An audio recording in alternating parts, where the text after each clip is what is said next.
Here's a safety tension you've probably felt at work at some point. You're told to manage the risk, but when you're standing there in the field trying to make the call, operational risk doesn't come with a big green or red light. You've got to decide, stop or go, spend or don't, safe enough or not. And that's the point Andrew Hopkins makes in his 2011 Safety Science article called Risk Management and Rule Compliance, Decision Making in Hazardous Industries. Risk management is real in the sense of taking action, but on its own, often doesn't tell sharp-end decision makers what to do. So they need rules for guidance. Hopkins starts by saying two approaches dominate hazardous industries. One, risk management, and two, rule compliance.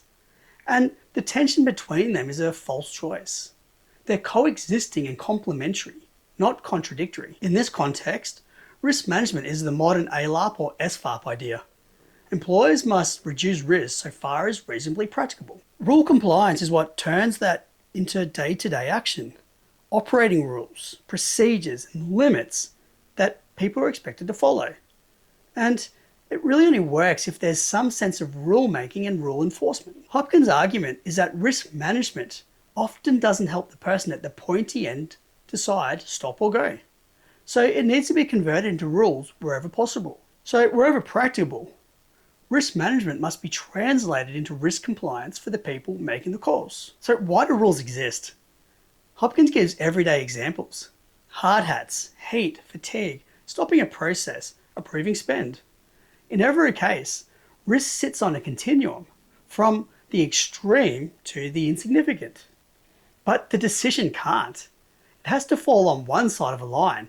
Do the thing or don't.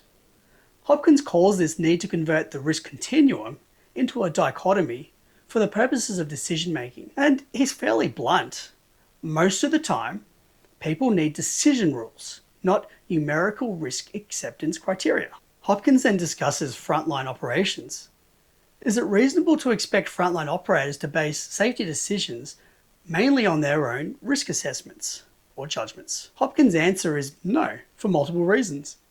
Workers may not fully understand hazards and controls, especially process hazards and major accident events. So they must treat limits as rules governing the operation of the plant. Safety often depends on operators complying with operating rules, derived from complex technical risk assessment. Even when hazards are understood, work pressures push risk-taking. They make life easier, but the pressure to get the job done and working closer to the edge occurs. Companies can't afford to let individuals set their own risk line, so they require rule compliance from simple prohibitions to complex procedures. But rules also need care. Hopkins describes rule management. Because rules are general, people will find situations where they look unnecessary or inadequate, and that can create routine non-compliances unless actively managed. And there's a whole literature around workarounds, particularly in healthcare. When workers find procedures unworkable or inapplicable, they should notify management and request review, and then management needs to respond rapidly and flexibly. That's the perfect world theory anyway. A rule regime is always a work in progress. They must be actively managed to maintain respect for rules. And there's different types of rules. I'm drawing on Hale and Boris's work here. These include goal rules, which only define the goal to be achieved, but not how to do it, like ALARP or SFARP. There's process rules. They provide guidance on the right course or the right process to follow, but leave considerable discretion how to achieve it. And then third, you have action rules, the strictest of the three, which prescribe detailed courses like if-then statements, and sometimes without mentioning the goal at all.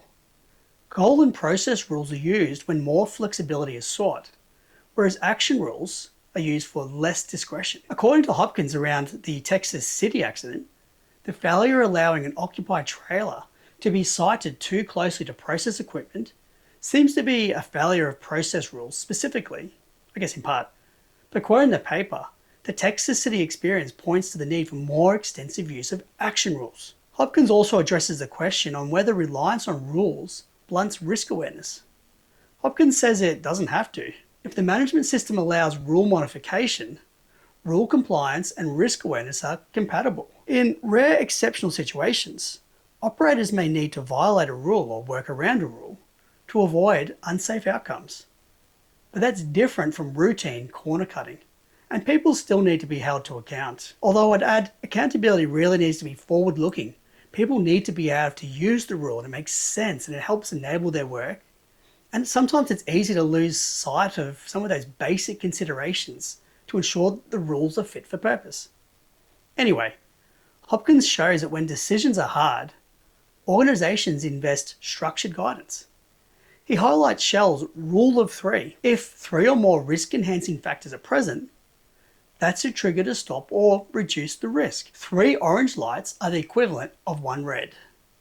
So simple heuristics and rules to guide decision making. He also describes Australian mining, the Trigger Action Response Plans or TARPs, which define warning signs, or triggers, and the actions required at escalating levels. Again, turning a complex risk problem into rule compliance. Then Hopkins moves to planning, design and investment decisions. In his view, letting decision makers run their own risk assessments can be dangerous because assessments can and often are biased. They help us justify what we were already going to do, and especially under cost pressures. He cites a stark quote: "Risk assessment is like torturing a spy. If you do it for long enough, you get the answer you want."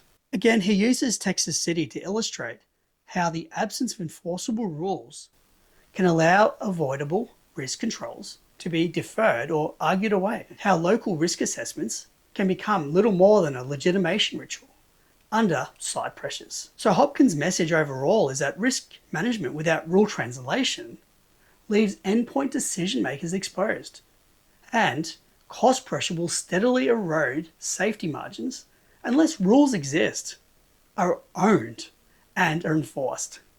The classic drift into failure. That's it on Safe As. Thanks everyone. Please subscribe, like and comment and share the videos however possible. And links in comments if you'd like to support the channel.